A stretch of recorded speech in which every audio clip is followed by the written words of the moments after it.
So I hope you enjoyed yesterday's show where we talked about meal frequency.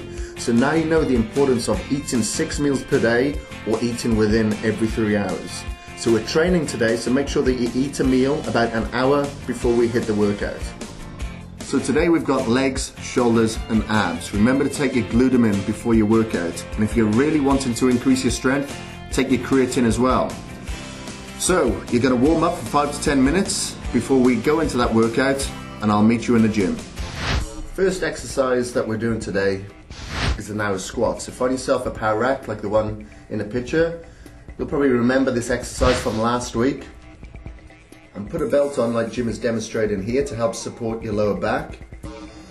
So remember to put a couple of plates on the floor because you're going to be doing a narrow stance squat. And this will help keep your heels up so you don't stretch your Achilles tendons and bend over with your back. So this will help you keep your back straight whilst performing the exercise. Now this is the last time that we'll see this exercise because next week we'll be featuring a new exercise. And remember, we've only got 9 more leg workouts to do after this day, so make sure that every single one of these workouts count. So remember, first set is a warm-up set, just to get the mobility in your joints and the blood into the muscles. So do about 12 to 15 reps until you feel warm, and then we can rack the weights. Let's start with the first set. So place some weights on the bar, but you'll feel that you'll get to failure at around 15 repetitions or maybe a bit more. Put the collars on to make sure the weights don't slide off, and place the bar onto your traps or the upper portion of your back.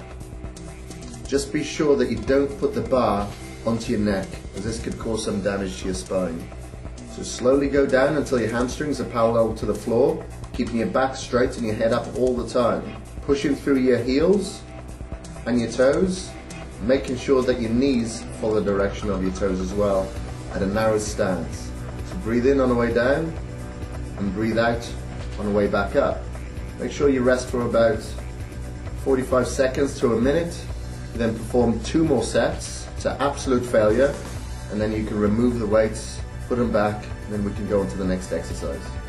So the next exercise is a hack squat. So a hack squat machine looks like this. You're going to put some weights onto the bar straight away and go into your first set, because remember, you've already warmed up now by doing squats.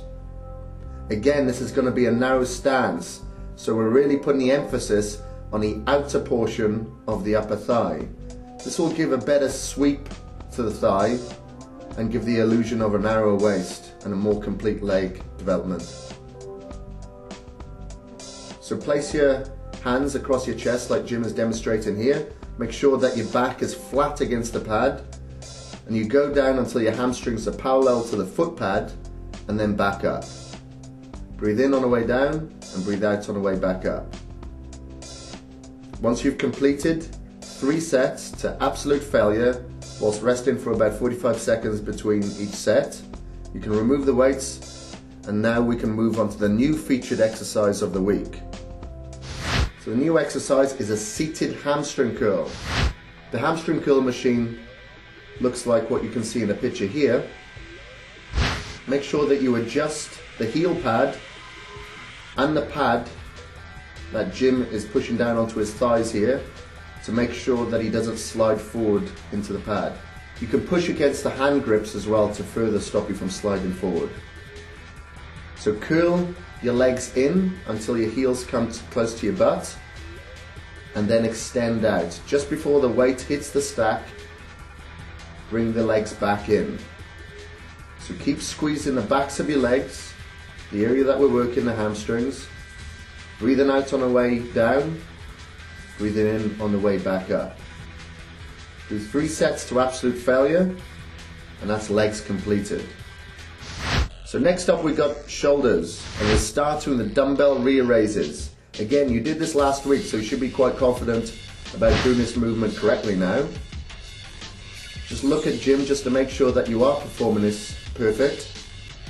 Keeping your back flat, bending over at your lower back, and supporting your weight on your slightly bent legs. Keep your palms facing towards you at all times. Bring your arms out to the sides and then down and repeating this movement for your warm-up set of around 15 repetitions. Once you've completed that set, it's time to go a little bit heavier, where you're going to reach failure at around 12 repetitions. So grab that heavier weight, keep your back flat, breathe out on the way up, breathe in on the way down,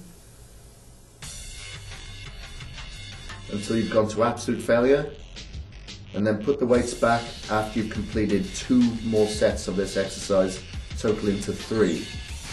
So now the shoulders are warmed up, we can go straight into the first set of our second exercise, which is front dumbbell raises. Make sure your palms are facing into your sides and you're alternating each arm as you come up to eye level and then back down. Keeping your back straight, keeping your torso still and not swinging on this movement at all. Breathe out on the way up, breathe in on the way down. Breathe out on the way up, breathe in on the way down.